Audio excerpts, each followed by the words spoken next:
maka semua orang yang mengaku sebagai ahlul bait Nabi wajib membuktikan. Karena hukum asalnya mengaku cucu Nabi, mengaku ahlul bait Nabi itu haram sampai dia bisa menunjukkan ini datanya, ini dasarnya yang mengkonfirmasi saya adalah dzurriyyat Nabi atau keturunan Nabi. Wa dhabatahu, dan hendaklah dia meneliti, memeriksa jika ada orang-orang yang ngaku keturunan Nabi, jika ada orang-orang yang ngaku ahlul bait Nabi atau dzurriyyat Nabi, ia wajib meneliti dan memeriksa untuk memastikan hatta la yantasib ilaihi sallallahu alaihi wasallam ahadun illa bihaqqin, sampai tidak ada lagi satu orang pun yang berani ngaku-ngaku nasabnya berasal dari nasabnya Rasulullah sallallahu alaihi wasallam. Semua umat muslim, terutama ulama, wajib hukumnya meneliti dan memeriksa secara mendetail siapapun yang mengaku anak cucu Nabi, sampai-sampai tidak ada lagi yang berani ngaku-ngaku anak cucu Nabi kalau dia tidak bisa menunjukkan bukti illa bihaqqin, kecuali dengan data atau bukti yang benar. Semua ulama se-Indonesia raya tercinta ini wajib hukumnya mempertanyakan. Kalau ulama tidak mempertanyakan, ulama telah mengkhianati umat Islam.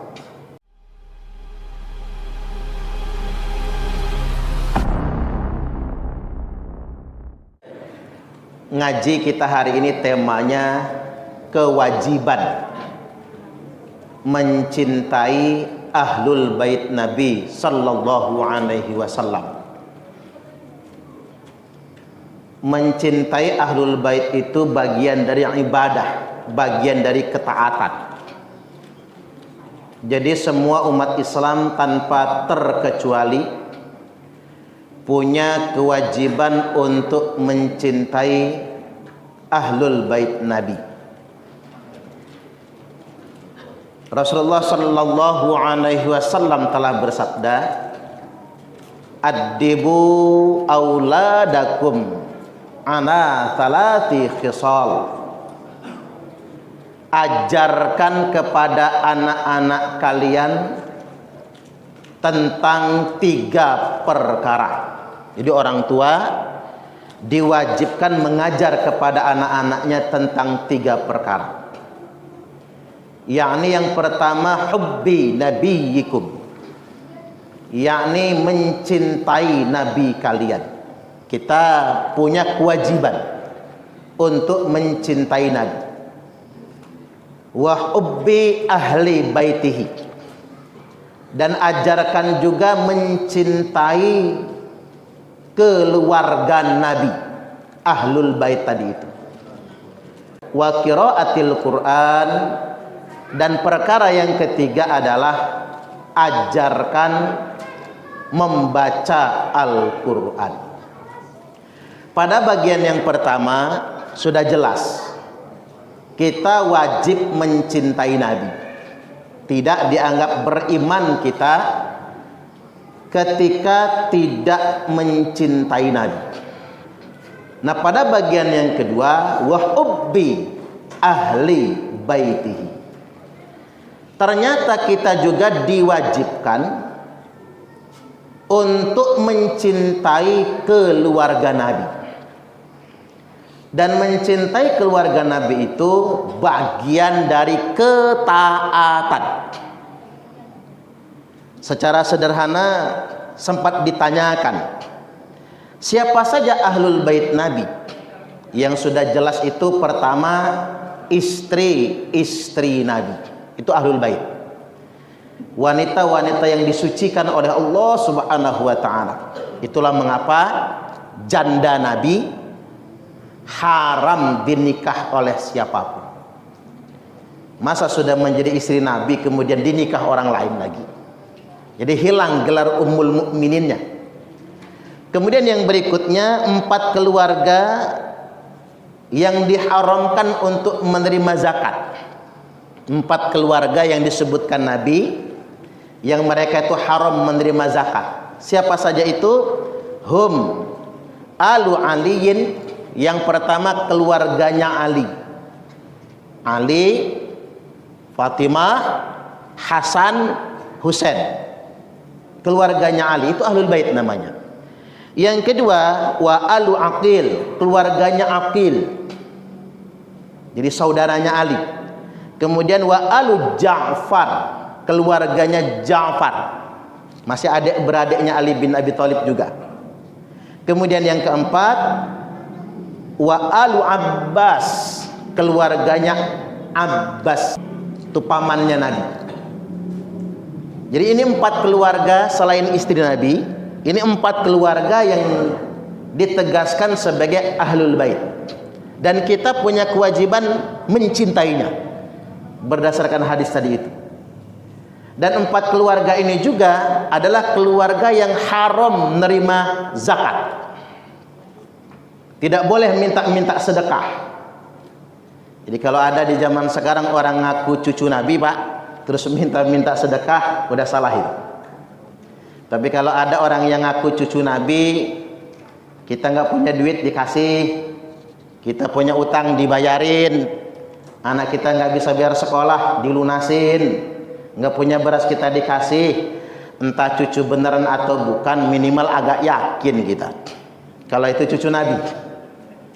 Karena memang sebetulnya ahlul bait itu nggak boleh ndawir, nggak boleh minta-minta sedekah gitu, ngancam ente kaya gara-gara kakek ane misalnya, tolong bagi sebagian harta ente kepada ane, nggak boleh itu.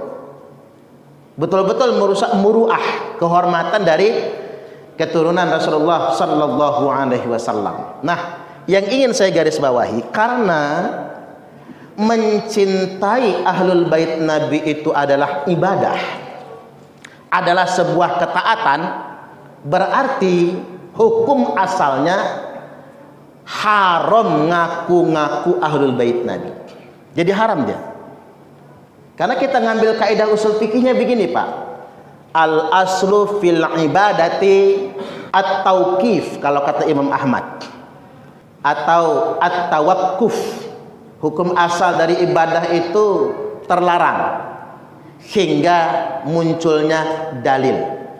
Atau dalam bahasa yang lain, al aslu fil ibadati at-tahrim. Hukum asal dari segala ibadah dan ketaatan adalah diharamkan. Semua ibadah itu haram. Semua ketaatan itu haram hingga datang dalil yang menunjukkannya. Berarti kalau ingin saya sederhanakan, kita bangun korelasinya, ngaku cucu Nabi itu haram kalau nggak bisa menunjukkan buktinya. Ngaku ahlul bait itu haram hukumnya kalau nggak mampu menunjukkan dalilnya. Karena orang bicara suhrah wal istifadah, kan udah terkenalnya begitu. Entar dulu, kalau begini Pak, kalau Pak Edi Irawan Arif adalah putranya Kiai Haji Arif Mahya, orang sudah tahu semua, betul nggak kira-kira? Tetapi kalau 5 abad kemudian ada orang yang ngaku-ngaku saya cicitnya Kiai Haji Arif Mahya, entar dulu, ini sudah 5 abad. Apalagi begini, kalau Megawati itu anaknya Soekarno, kita sudah paham, Megawati Soekarno Putri. Tapi kalau 5 abad kemudian ada orang yang ngaku-ngaku anak Soekarno, namanya Suparman Soekarno Putra, entar dulu. Setahu kita kan nggak ada anaknya Soekarno yang namanya Suparman. Kalau Guntur ada, kalau Buruh ada. Nah ini penting.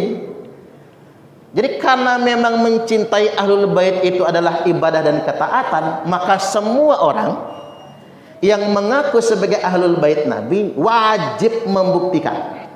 Karena hukum asalnya mengaku cucu Nabi, mengaku ahlul bait Nabi itu haram sampai dia bisa menunjukkan ini datanya, ini dasarnya yang mengkonfirmasi saya adalah dzurriyyat Nabi atau keturunan Nabi.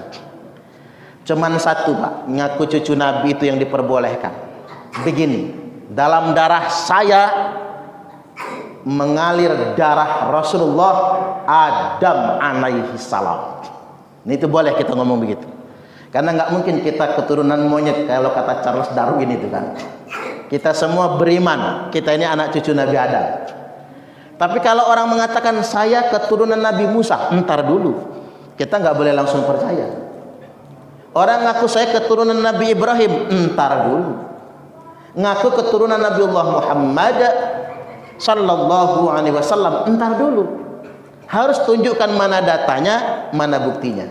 Mengapa saya sampaikan begini? Karena ulama ahlu sunnah wal jamaah sudah menghimbau siapapun yang ngaku-ngaku ahlul bait Nabi, ngaku-ngaku cucu Nabi, wajib ditanyakan buktinya dan wajib diteliti. Al-Hafiz Ibnu Hajar Al-Haytami, seorang ulama besar dari kalangan mazhab Syafi'i, ulama ahlu sunnah wal jamaah, mengatakan yang bagi likulli ahadin ayyakuna lahu ghiratun fi hadan nasabis syarif. Niscaya sudah semestinya setiap orang yang ngaku umat Nabi Muhammad, jadi ini umat Nabi ini Pak, setiap orang harus punya sensitivitas, sensibility, sense of crisis kalau kata orang sekarang, harus benar-benar sensi kepada orang-orang yang ngaku-ngaku cucu Nabi.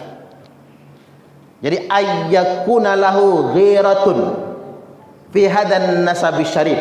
Kita harus benar-benar punya ghirah, punya kecemburuan terhadap nasab mulia keturunan Rasulullah sallallahu alaihi wasallam.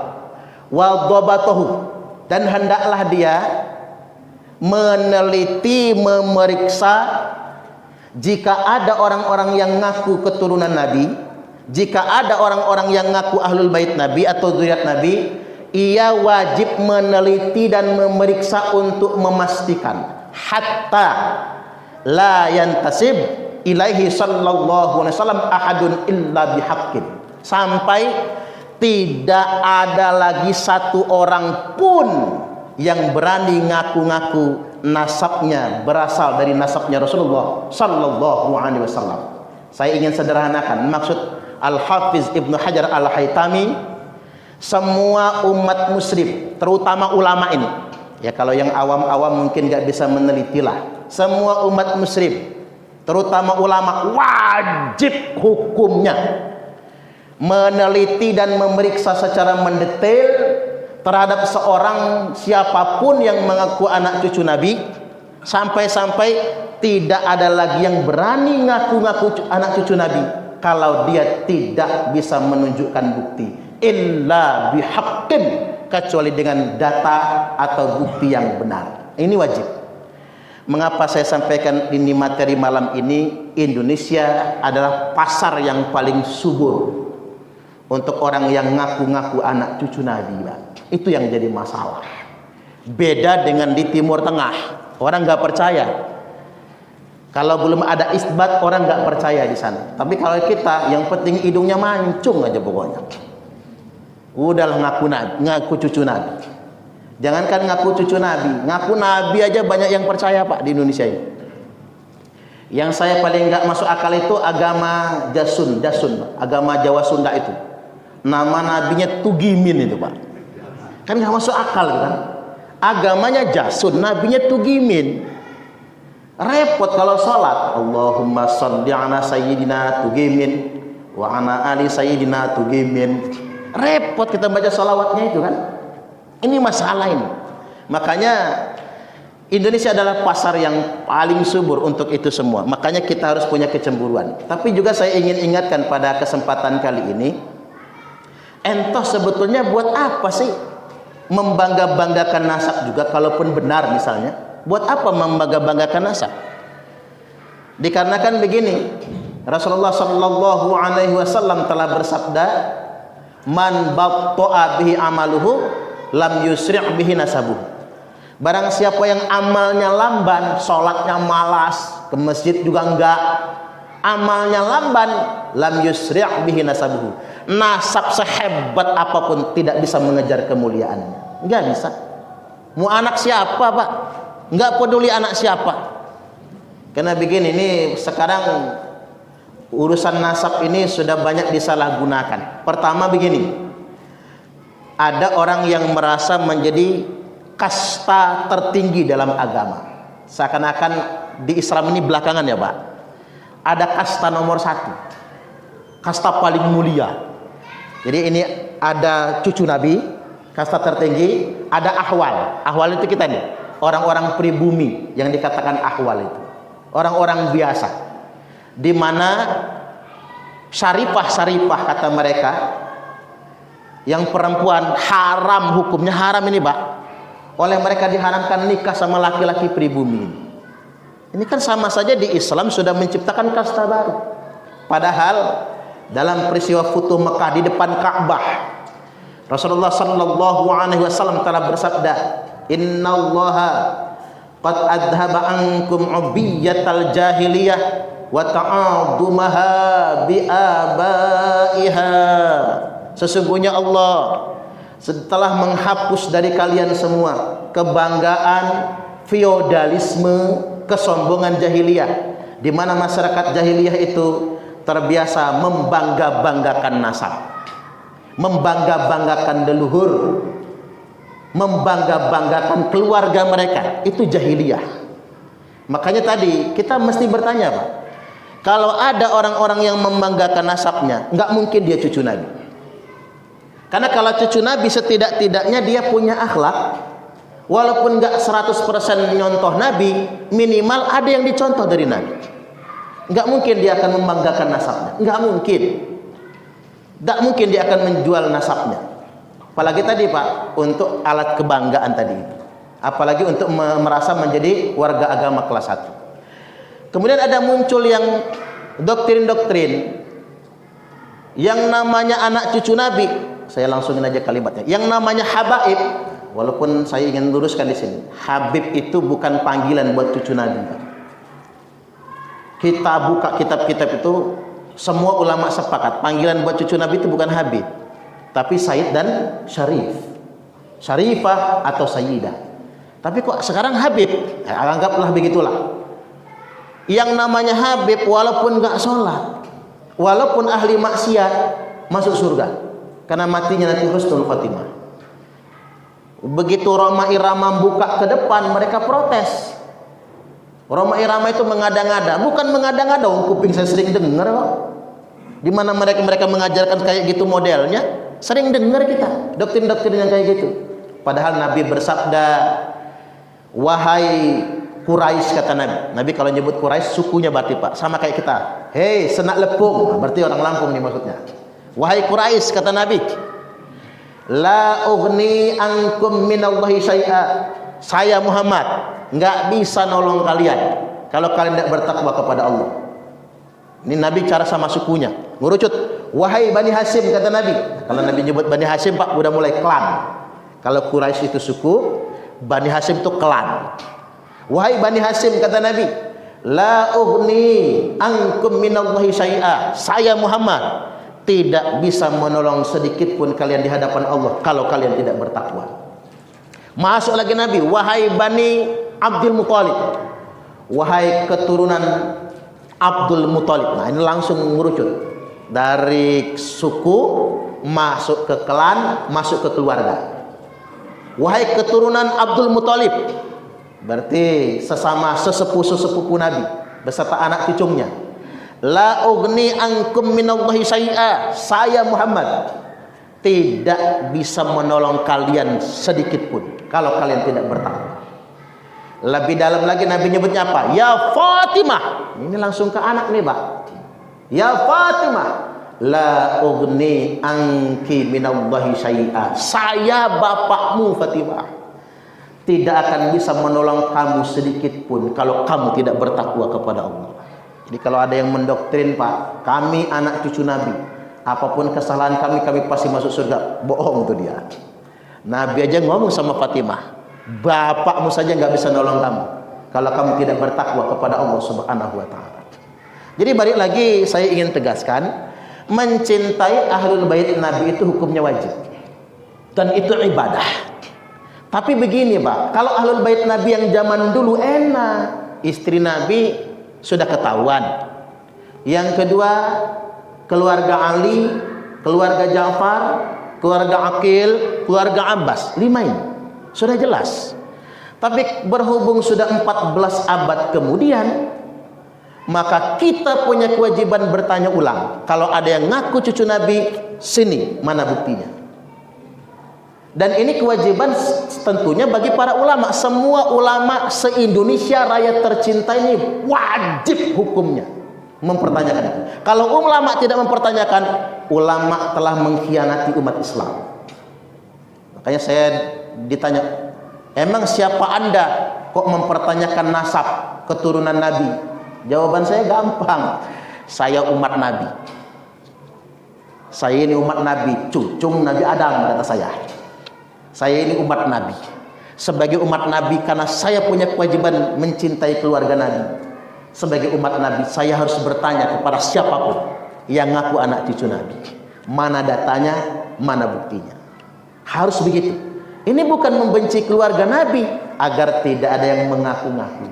Apalagi untuk kepentingan yang menyimpang, apalagi untuk melanggar syariat agama. Jadi balik lagi Pak, Islam ini agama yang mudah sebetulnya. Jangan dibuat rumit juga pada akhirnya.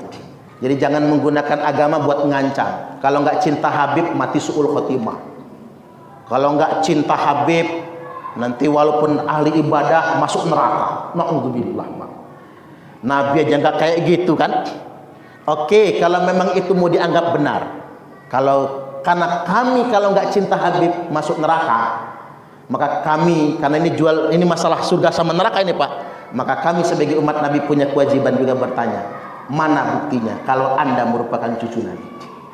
Tidak boleh hanya mengaku-ngaku saja. Ini penting untuk kita garis bawahi. Karena begini, kalau cucu Nabi betulan Pak, nggak akan membanggakan nasab. Saya ambil contoh sederhana ini. Ambil contoh sederhana. Kita punya Wali Songo. Wali Songo itu rata-rata kan keturunan Nabi.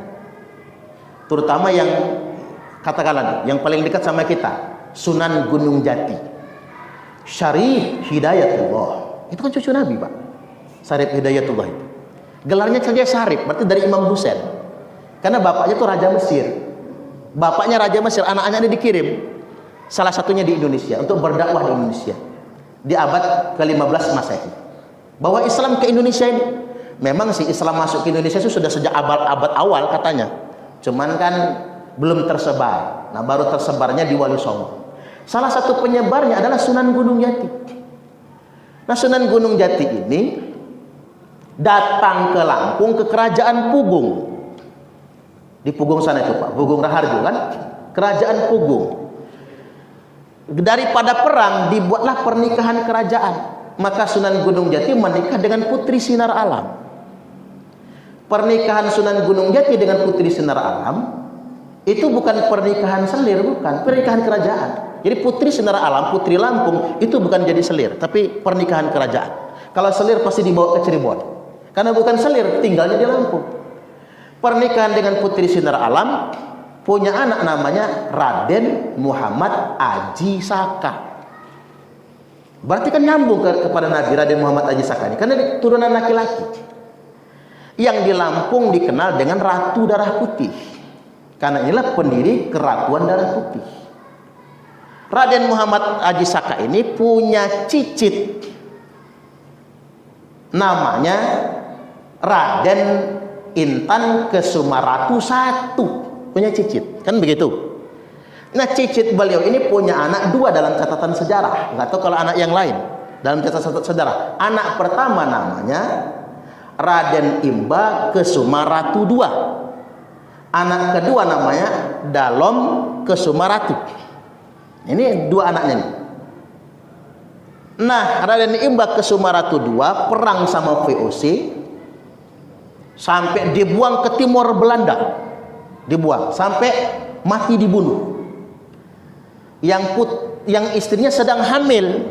Begitu sang ayah dibunuh Belanda, sang putra lahir. Nah, Sang putra yang lahir ini namanya Raden Intan Kesumaratu II atau Raden Intan II, yang perang melawan Belanda, gugur di usia muda. Kalau tidak salah 22 atau 23 tahun. Belum punya anak. Karena beliau meninggal dilanjutkan oleh pihak pamannya dalam Kesumaratu yang disebut dengan Raden Muhammad Jamil itu. Nah, sampai sekarang masih ada keturunannya. Masih ada. Dan saya sarankan kepada keturunannya, coba tes DNA dulu. Dites DNA. Kalau J1 berarti nyambung cucu Nabi. Tapi saya nggak pernah ngedengar keturunan Raden Intan mengatakan dalam darah aneh nih mengalir darah Rasulullah. Nggak pernah, Pak. Karena memang cucu Nabi nggak mungkin membanggakan nasab, nggak mungkin itu. Karena ini penting. Bahkan begini, saya soal ke keturunan Raden Intan di Kuripan sana itu, yakin nggak kata saya kalau anda ini keturunan Nabi? Saya nggak berani meyakini Ustaz, nggak berani, Pak. Takut sombong. Tahu kalau kami ini cicitnya Raden Intan, iyalah katanya. Kalau kami ini keturunan Raden Muhammad Aji Saka atau Ratu Darah Putih, iyalah, kami percaya itu. Tapi kalau keturunan Nabi, kami takut malah takabur nanti. Nah ini, Pak. Dan saya lihat memang keturunan laki-laki dari Raden Intan itu, zuriat Raden Intan satu itu kan gede-gede badannya. Enggak normalnya wayah fisiknya orang kita pada umumnya, Pak. Gede besar. Benar kalau dalam catatan Belanda itu ada anak muda di Lampung itu namanya Raden Intan itu yang badan besar, gagah dan tidak terkalahkan dalam pertempuran. Benar itu. Kecuali ketika dia ditipu ya, karena diracun pakai daging kerbau itu.